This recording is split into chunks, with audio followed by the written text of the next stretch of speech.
Mas, assim, essa falta de coerência, né? De que, por exemplo, a gente hoje no programa da manhã, no Bom Dia Tricolor, a gente colocou ali um cenário que o Alexandre Gisbrecht trouxe de 2021, que para votar a mudança do estatuto foi possível o voto online, né? E agora, quando é uma situação um pouco mais específica, isso muda-se o critério, ao bel prazer deles, né? Pedro Lopes até pergunta bem, né, sobre isso, e ele fala, não, mas é diferente, acho que foi uma outra pergunta, e ele fala assim, mas não dá para se comparar a questão de um conselheiro a uma votação do presidente. Eu acho que justamente por ser um caso tão grave, tão necessário, todos os conselheiros têm que ter a possibilidade de votar, né, Marina? Não ter uma explosão como essa e um critério... Saiu no YouTube, regra... tá? Oi? A coletiva saiu no YouTube, só para informar, perdão. Tá, a gente vai postar aqui depois na íntegra também. E aí, Marina, só para complementar, né? Então, assim, essa falta de coerência, né? Ela deixa a coisa muito mais em dúvida das intenções da galera lá, né? Totalmente.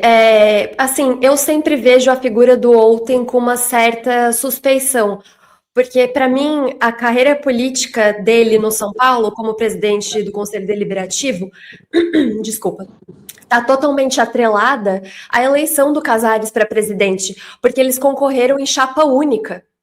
Se o Olten tivesse concorrido separadamente, como era em outras eleições, do presidente uma chapa, o presidente do Conselho Deliberativo outra chapa, não teria para mim, essa falta de isonomia, porque se não fosse a popularidade do Casares à época, não sei se o Olten teria se reelegido.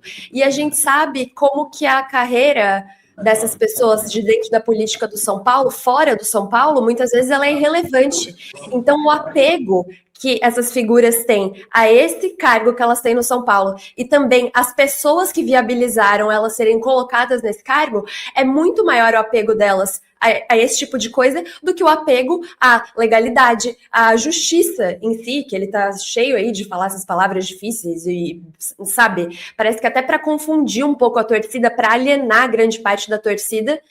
E eu vejo ele, assim, com uma certa suspeição. E outra coisa, para mim, E também tem outra coisa, quando eles foram passar a alteração no estatuto que permitiu a reeleição, se eu não me engano, permitiu também a reeleição de presidente do Conselho Deliberativo, que era o caso dele, entendeu? E aí passou na calada da noite ali, não teve tanta necessidade de seguir, foi o que você falou, né, Senando, essa de falta de coerência, não teve tanta necessidade de seguir o estatuto dessa forma, tão na letra fria ali das coisas. Dessa vez havia interpretação dúbia de duas coisas e ele colocou as duas em favor do Casares, né? Então, para mim, ele tenta passar que ele é imparcial, não me convenceu, e também, para mim, isso é uma forma de um palanque político até, de alguém que, na minha opinião, parece querer ser o sucessor do Casares na presidência, porque se ele não sair, aí vai ter a eleição no fim do ano, né? E para mim isso é um escárnio, essa questão, o voto secreto, parece que ele quer que o voto seja secreto, para que daí não fique mais na cara ainda a parcialidade dele, para ninguém saber que, na verdade, talvez ele vote contra o impeachment, né? E, mais uma vez, a favor do Casares.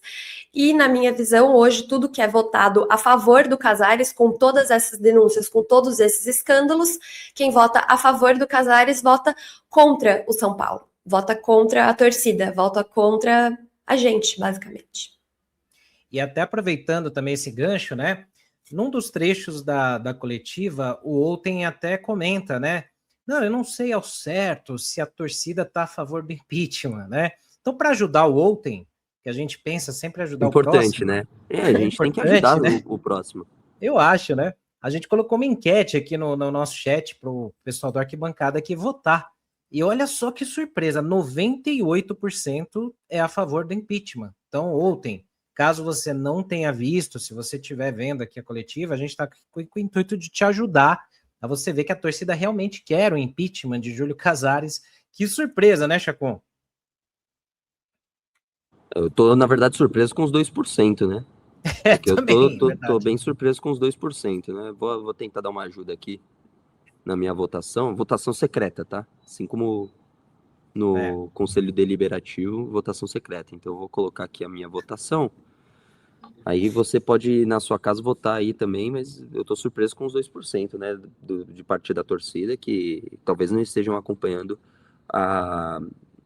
como eu posso dizer, as notícias, né, que vêm sendo vinculadas aí nos portais, UOL, também aqui no Arquibancada, nas rádios, nas TVs, né, tudo que vem acontecendo, infelizmente, né, porque a gente não esperava que isso acontecesse no São Paulo.